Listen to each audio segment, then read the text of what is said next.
என் அன்பு குழந்தையே, நீ கண் கலங்கி நின்று கொண்டிருக்கின்ற நேரத்தில் மிகப்பெரிய திருப்பம் ஒன்று வரப்போகிறது. அந்த திருப்பத்தை உன் கருப்பண்ணசாமி நான் உனக்கு ஏற்படுத்தி தரப்போகிறேன். அதனால் ஏற்படப் போகின்ற விளைவுகள் நீ எதிர்பார்க்காத அளவிற்கு பயங்கரமாக இருக்கப் போகிறது. பயங்கரம் என்றால் நான் சொல்வது அதனுடைய விளைவுகள் உனக்கு அதிகமாக இருக்கும். நீ எதிர்பார்த்ததை விட உனக்கு பல நன்மைகளை அது தரப்போகிறது என்பதை உன் அப்பன் உனக்கு சொல்லிக் கொள்கிறேன். என் தங்கமே, உன்னை கண்ணீர் சிந்த வைத்தவர்கள் யாராக இருந்தாலும் சரி, நீ சிந்திய ஒவ்வொரு துளி கண்ணீருக்கும் அவர்களிடம் இருந்துதான் பதிலை உனக்கு பெற்றுத்தரப் போகிறேன். என் செல்லமே, நீ நினைத்ததை விட இனி உனக்கான காலங்கள் எல்லாம் நல்ல காலங்களாகத்தான் இருக்கப் போகிறது. இனி ஒரு நாளும் உன்னை கண்ணீர் சிந்த வைத்தவர்களை உன்னிடத்திலே நெருங்க விட மாட்டேன். உன்னுடைய கண்ணீருக்கு காரணமானவர்கள் நிச்சயமாக அவர்கள் வாழ்க்கையில் கண்ணீர் சிந்தும் நேரம் வந்து விட்டது. உன் கருப்பனானவன் யாரையும் தண்டிக்கும் குணம் எனக்கு இல்லை. அவ்வளவு சீக்கிரத்தில் யாரையும் நான் தண்டித்து விட மாட்டேன். எல்லோரையுமே திருத்தி நல்வழிப்படுத்த வேண்டும் என்றுதான் நினைப்பேன். என் தங்கமே, சிலரை எவ்வளவுதான் நான் எடுத்து சொன்னாலும் ஒரு சில விஷயங்களில் அவர்களை தடுத்து நிறுத்துவதற்கு முயற்சி செய்தாலும் அவர்களின் பிறவி குணத்தை மாற்றுவது என்பது இயலாத காரியம். அதனால்தான் அவர்களுக்கு எதை எடுத்து சொன்னாலும் அவர்களால் அதை புரிந்து கொள்ள முடியாமல் மீண்டும் மீண்டும் அதே தவறை செய்து சூழ்ச்சி எனும் வலைக்குள் சிக்கி அவர்கள் கஷ்டப்படுவதோடு மட்டுமல்லாமல் மற்றவர்களையும் கஷ்டப்படுத்துகிறார்கள். அதை வேண்டுமென்றே செய்கின்ற குழந்தைகளுக்கு ஒரு சில நேரங்களில் அவர்களுக்குரிய தண்டனையை அவர்கள் அனுபவிக்க வேண்டும் என்பதற்காகத்தான் அவர்களை நான் தண்டனை வணங்குகிறேன் என்பதை நீ புரிந்து கொள்ள வேண்டும். என் தங்கமே, நீ உன்னுடைய மனசாட்சிக்கு மட்டும் உண்மையாக இருந்தால் போதும். நீ யாரிடமும் உன்னை நிரூபிக்க வேண்டிய அவசியம் உனக்கு ஒருபோதும் இல்லை. நீ அதை நினைத்து நினைத்து மற்றவர்கள் உன்னை பேசுகின்ற வார்த்தைகளுக்கெல்லாம் செவிசாய்த்து உன்னை நீயே வருத்தி கொண்டு இருக்காதே. உன்னை யாரெல்லாம் புரிந்து கொண்டார்களோ அவர்களிடம் மட்டுமே உன்னுடைய தேவை என்ன என்பதை நீ சொல்ல வேண்டும். உன்னிடத்தில் என்ன இல்லை, உனக்கு என்ன கஷ்டங்கள் என்பதை யார் நிச்சயமாக உன்னை புரிந்து கொண்டு உன்னுடைய அன்பை உணர்ந்து கொண்டு உன்னோடு பழகுகிறார்களோ அவர்களிடத்தில் மட்டுமே நீ வெளிப்படையாக சொல்ல வேண்டும். உன்னுடைய வார்த்தைகளை யாரெல்லாம் மதிக்கின்றார்களோ, உன்னுடைய வார்த்தைகளை யார் மதிப்பு கொடுத்து கேட்கின்றார்களோ அவர்களிடம் மட்டுமே உன்னுடைய கனவு என்னவென்பதை நீ சொல்ல வேண்டும். உனக்கு எதிர்காலத்தில் என்னவாக ஆக வேண்டும், நீ என்ன செய்ய வேண்டும் என்பதை அவரிடத்தில் மட்டுமே நீ சொல்ல வேண்டும். உன்னுடைய வார்த்தைகளுக்கு யார் மதிப்பு கொடுத்து உன்னிடத்தில் பேசுகிறார்களோ, உன்னுடைய வார்த்தைகளை கேட்கின்றார்களோ அவர்களிடத்தில் மட்டுமே நீ எல்லாவற்றையும் பகிர்ந்து கொள்ள வேண்டும். அதையும் மீறி நீ உன் வார்த்தைகளை மதிக்காதவரிடம் நீ சென்று சொல்வாயானால் உனக்கு வருத்தம்தான் மிச்சமாகும். அதனை என் குழந்தையே நீ ஞாபகம் வைத்து கொள்ள வேண்டும். என் தங்கமே, அதுபோல உன் மீது யார் ஒருவருக்கு உண்மையான அன்பும் அக்கறையும் இருக்கின்றதோ அவரிடம் நீ உன் மனதில் இருக்கின்ற எதை வேண்டுமானாலும் மறைக்காமல் நீ சொல்லலாம். ஏனென்றால் அவருக்கு உன்மேல் இருக்கின்ற உண்மையான அன்பு நிச்சயமாக உனக்கு நல்ல தீர்வினை கொடுப்பது மட்டுமல்லாமல் நல்ல ஆறுதலையும் உனக்கு கொடுக்கும்.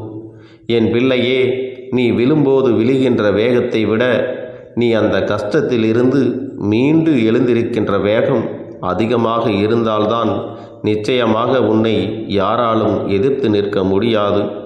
நீ அந்த வேகமாக எழுந்திருப்பது என்பது யாரையும் தோற்கடிப்பதற்காக அல்ல.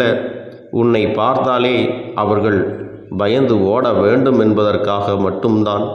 என் குழந்தையே, உன்னை பார்த்து நீ செய்கின்ற காரியங்களை எல்லாம் பார்த்து உன்னை சுற்றி இருப்பவர்கள் ஒவ்வொரு நாளும் உனக்கு தெரியாது என்று நினைத்து உன் பின்னால் நின்று சிரித்து கொண்டிருக்கிறார்கள். ஆனால் அதை நீ கவனித்து விடுவாய். நம்மை பார்த்துதான் ஏதோ சொல்லி சிரிக்கின்றார்கள் என்று நீ மனம் நொந்து நீ செய்கின்ற வேலையில் பின்னெடுத்து விட்டால் அங்கே நீதான் நஷ்டப்படுகிறாய். அங்கே நீதான் உன் வாழ்க்கையை தொலைத்து விடுகின்றாய். அதே சமயத்தில் நீ எப்பொழுது உன்னை பார்த்து மற்றவர்கள் சிரிக்கின்றார்களோ அதை கண்டுகொள்ளாமல் நம் காரியத்தில் மட்டுமே நாம் கவனமாக இருக்க வேண்டும் என்று அடுத்த அடியினை எடுத்து வைக்கின்றாயோ அப்பொழுது அங்கே முதலில் நீ உன்னுடைய வாழ்க்கையை வென்று காட்ட ஆரம்பித்து விடுவாய்.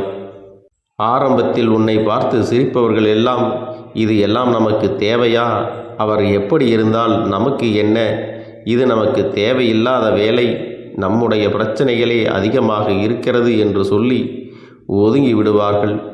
முதலில் அவர்கள் சொல்வதை கேட்டு அங்கேயே நின்று விடாதே.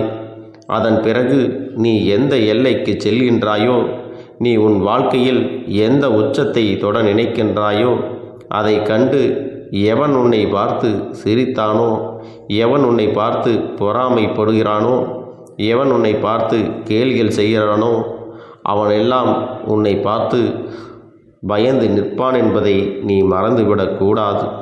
ஏனென்றால் உன்னுடைய அந்தஸ்தானது இந்த சமுதாயத்தில் உயர்ந்து இருக்கும். அதற்கு உன்னிடத்திலே வெற்றி வேண்டும். நீ எதையும் கண்டு கொள்ளாமல் உன்னுடைய பாதையில் நீ நடந்து கொண்டே இருந்தால் உனக்கு வெற்றி நிச்சயம் என்பதை நீ மறந்து விடாதே. என் தங்கமே, நீ அவர்கள் பொறாமைப்படுகின்ற அளவிற்கு நிச்சயமாக வாழ்ந்து காட்ட வேண்டும். இறுதியில் அந்த பொறாமை அவர்களுக்கு நீ வாழ்ந்து காட்டுகின்ற விதத்தை பார்த்து அவருடைய குணங்கள் ஒவ்வொன்றாக மாறும், அவர்களுடைய எண்ணங்கள் மாறும். அது எல்லாம் என்ன தெரியுமா? ஒரு நாள் வாழ்ந்தாலும் இவரை போலதான் வாழ வேண்டும், இவரை போலதான் வாழ்ந்து காட்ட வேண்டும், இவர் எப்படி இலக்கை அடைகிறார்களோ அதை போல நாமும் இலக்கை அடைய வேண்டும் என்ற உறுதி நமக்குள் இருந்தால் நிச்சயமாக நாமும் இந்த வாழ்க்கையை வென்று காட்டி விடலாம் என்கின்ற எண்ணத்தை அவர்களுக்குள் நீ நிச்சயமாக விதைக்க வேண்டும் என்பதை மறந்து விடாதே.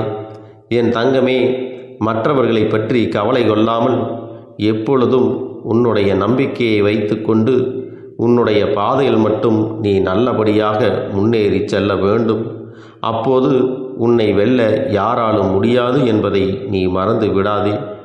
என் தங்கமே, இந்த உலகத்தில் இந்த மனிதன் எதையோ தேடி அலைந்தாலும் அவனுக்கு இந்த வாழ்க்கையில் ஓடி ஓடி அலைந்து எத்தனை கஷ்டங்களை எல்லாம் அனுபவித்து இறுதியில் தேவைப்படுவது நிம்மதியோடு மன அமைதியும் என்பதை நீ புரிந்து கொள்ள வேண்டும். என் தங்கமே, நீ எந்த தொழிலை செய்கின்றாய், எப்படி செய்கின்றாய் என்பதெல்லாம் முக்கியம் கிடையாது. செய்யும் தொழிலை நீ மனநிறைவோடு மகிழ்ச்சியாக செய்தாலே போதும். நிச்சயமாக நாளை என்பது உன் கைகளில் இருக்கும். நாம் இந்த தொழிலை செய்தால் அவன் என்ன நினைப்பானோ, இவன் என்ன நினைப்பானோ என்றெல்லாம் உன் மனதை போட்டு வருத்தி கொள்ளாதே.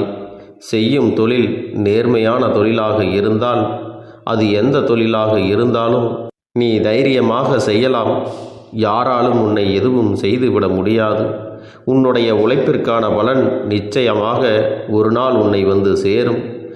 என் அன்பு பிள்ளைக்கு இந்த கருப்பண்ணசாமியின் ஆசீர்வாதங்களும் அன்பும் துணையும் என்றென்றைக்கும் உனக்கு முழுமையாக கிடைத்து கொண்டே இருக்கும்.